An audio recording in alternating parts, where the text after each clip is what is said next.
Kahit gaano pa kaganda yung bale na nabuksan mo, kahit gaano pa kaganda yung stocks na nakuha mo mga kababayan, kung hindi mo sila ibebenta, wala rin mangyayari. Yung tiles na nakuha natin nung last na benta ko ng 851 ata, yung first gen na The Mountain, may issue pa yon, 900 nakuha mga biyan. Bago ang lahat mga biyan, FYI, hindi po ako nagbebenta ng bale. Yun nga sabi ko kanina, hindi porket branded okay na. Ito Carhartt.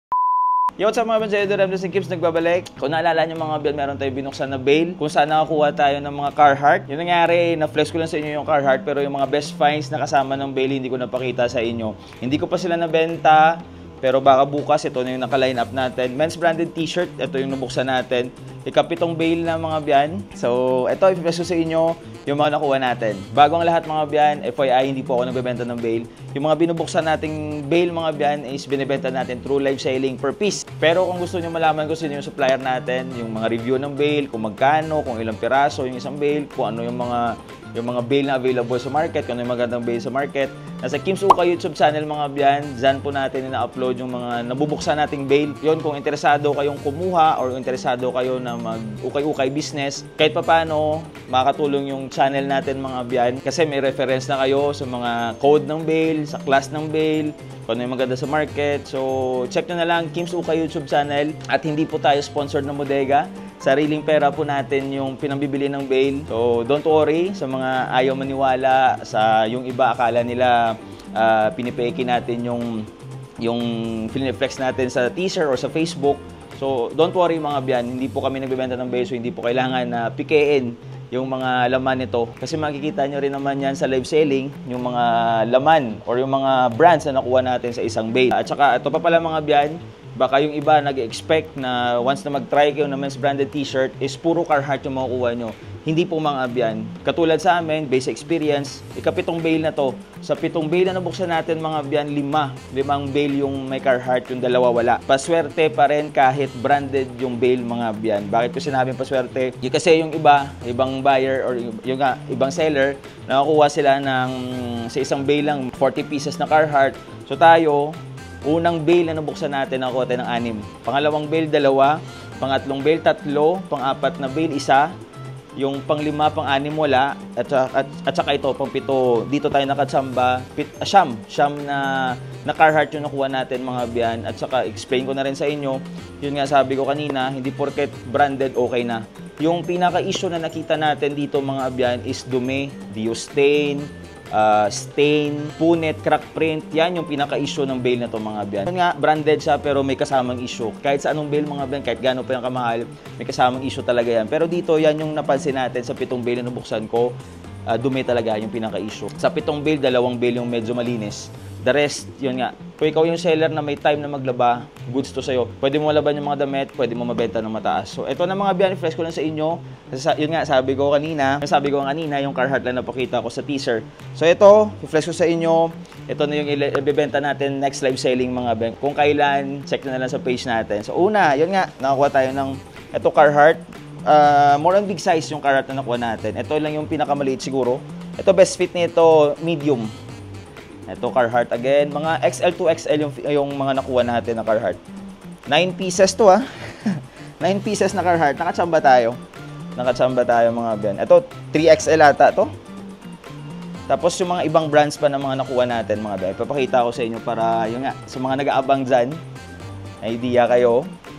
Basta yan yung tandaan yung mga biyan Hindi porket branded na bale, men's branded t-shirt is paldo na talaga. Kailangan ko pa rin diskartehan. Sa amin kasi ginagawa namin, ina-adjust namin yung presyo, hindi na namin nilalaban. Binibenta na namin ng mura para mapa-out na namin sa isang bagsakan or sa isang live selling. Isang live selling namin dito, maabot kami ng 5 to 6 hours. Pero kahit pa paano, sold out rin naman. Yung mga natitira namin is yung mga punit na talaga, may mga grabe yung issue yan, hindi ko na binibenta. Katulad nito, yan yung mga minor issue. Or yung common issue pala. Common issue dito mga biyan. Ito may vintage tayo dito mga biyan. Nakuha tayo ng 2002 na Spider-Man, Mad Engine yan, hard tag. Yan. So yun nga, patsamba pa rin mga biyan. Kahit men's branded t-shirt, patsamba pa rin. Yan Kung ito, kahit na walang Carhartt, pero yung quality parang class B lang ng US, panalo ka dito. Pero goods pa rin, adjust mo lang yung presyo. Jordan, tapos maraming big size na mga damit dito mga biyan. Gusto ko matry yung class A. Class B kasi ito Class A. So kung if ever makakuha tayo, update ko rin kayo kasi medyo mataas yun. Medyo mataas yung presyo. Ito nga, mataas na eh. Sold out na to sa bodega mga ben. 140 bales within 2 weeks, 3 weeks ata na sold out. So baka next month pa rin yung restock nito. So abang-abang lang tayo mga biyan. Pero sa mga ibang reseller ata, meron pa sila. Kaso pumapalo na ng 18,000. 18,000 na yung isang bale. So medyo mataas na. Ito Jordan, yan yung mga issue, common issue. Sira, punit yan mga biyan. So yun nga, expect na kayo. Once mag-try kayo nito mga biyan, dapat malakas yung loob nyo. Excited kami na mag-open every bale. Kasi yun nga, branded. Hindi namin malalaman kung ano yung pwede natin makuha. Pero yun nga, ready ka lang dapat na sa condition ng damit. Yan o. Nike. Ito, may Jimmy Buffett tayo na Giant. Di ako sure if 99 or 94. 94 siguro to, na Jimmy Buffett. Ganda pa o. Ito, best offer natin yan. Yan ginagawa ko mga biyan. Yung mga vintage natin, pinapa-best offer natin. Kasi ako, to tell you frankly, di po ako marunong magpresyo pagdating sa mga vintage. Kahit naman, for example, nakikita ko lang kasi sa internet, sa eBay, mahal yung bentahan. Pero syempre, iba yung market ng US compare sa atin. So, nagpapa-best offer ako kasi yun nga, baka yun, may dumaan ng mga may idea sa vintage, sa live natin, saka nakikita nila yan. So, yun, mabibenta natin ng medyo mataas yung mga damit. So, yun yung isa sa diskarte natin mga biyan. Yung Taz na nakuha natin nung last na benta ko ng 851 ata, pina-best offer natin. Yung first gen na The Mountain, may issue pa yon 900 nakuha mga biyan. Ito yung mga, Just Do It, yan pa yung mga nakuha natin. Ito pa yung ito yung live selling na natin. Adidas, Lacoste, Nike. Ito, Y2K Eco Unlimited, mga biyan. Ito, nakasamba tayo dito. Ito, bentahan na ito, $20-30 eh. Pero, check lang natin. Mga, Y2K. In turn lang, Y2K, yung mga 2,000 na mga damit.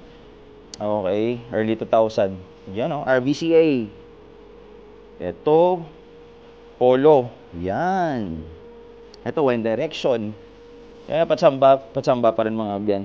Ito, Vulcom. Kung nakatsamba tayo, paldo.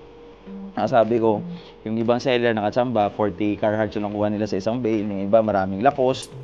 So, depende. Hindi mo talaga malalaman yung kung ano yung pwede mo makuha sa isang bale. Ang sure lang natin is branded silang lahat. Yan Yan. Nike. May mga vintage na kasama. Meron pa nga vintage bale pero hindi ako nag-try kasi yun nga, sa condition. Kasi hindi pa ako masyadong maalam sa vintage, pagdating sa vintage. May idea ako pero yung presyoan, ngarag pa ako sa presyoan, so hindi ako kumuha. Hindi muna ako nag-dare. Dito muna tayo. Iyon Chicago Bulls, mga crack print, yan yung pinaka-issue.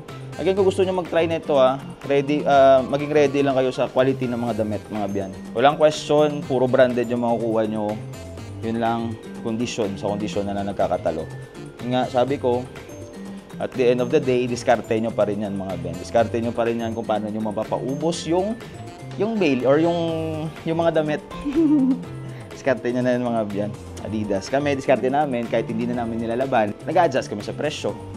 Binibenta lang namin ng mura. Kaya, yan, napapaubos sa isang live selling. Katulad nito, maganda pero may mga stain siya. Pero kung marunong ka dumiskarte, marunong ka maglaba, matatanggal pa yan. Ayan, Adidas. Bentahan ko minsan yan, 150, 200. Ito, Under Armour. Ito, yung laman pala ng bale, polo shirt, t-shirt, at saka may mga sando minsan. Ayan, sando. Vintage Nike pa tayo. Baba. Marami pa akong hindi na i-flex sa inyo mga biyan. Ito yun na yung mga bibenta ko ng 80 pesos, 100 pesos. Yung pinapakita ko sa inyo, 100 to 300. Yan sila yung price range na ito. 100, 300. Yung iba, best offer. Siyempre, dyan lang tayo makakabawi mga biyan. Dapat madiskarte rin tayo. Siyempre, malaki yung puna natin. Hindi rin naman pwede na malugi tayo. Kasi siyempre, naghanap tayo or nag-invest tayo ng magandang bale na available sa market para lang may mabigay tayo sa mga miners natin. Kasi yun nga kahit gaano kaganda yung items mo, pag hindi branded, minsan mahirapan tayong ibenta. Pero pag branded, kahit may butas pa yan or may stain pa yan, pag tamang presyo, nabibenta yan mga biyan. Hindi case. Kasi branded mga biyan. Just do it. Based yan sa experience Yung mga pinagsasabi ko dito mga biyan, based yan sa experience namin. Magpa 5 years na tayo nagla-live selling. So, yan lang. Yan lang yung masyashare ko sa inyo mga biyan. Ito, polo jeans, polo Ralph Lauren. Yan need lang talaga ng wash. Mga puti natin, kailangan mo lang talaga laban. That's why binibenta ko lang siya ng mura. Yan o, may mga AOP tayo na Disney. Tulad nito, Star Wars. May mga tawag dito. May mga cartoon tee tayo pero mga simplihan lang sila. Tulad nito, manipis na yung tela. Ganda sana ng print. Ito, may mga Space Jam tayo. Ano pa ba? Ito, Lebron. Ito, Dickies. Masasabi ko ng mga biyan, okay na okay yung bail na to basta marunong ka lang dumiskarte.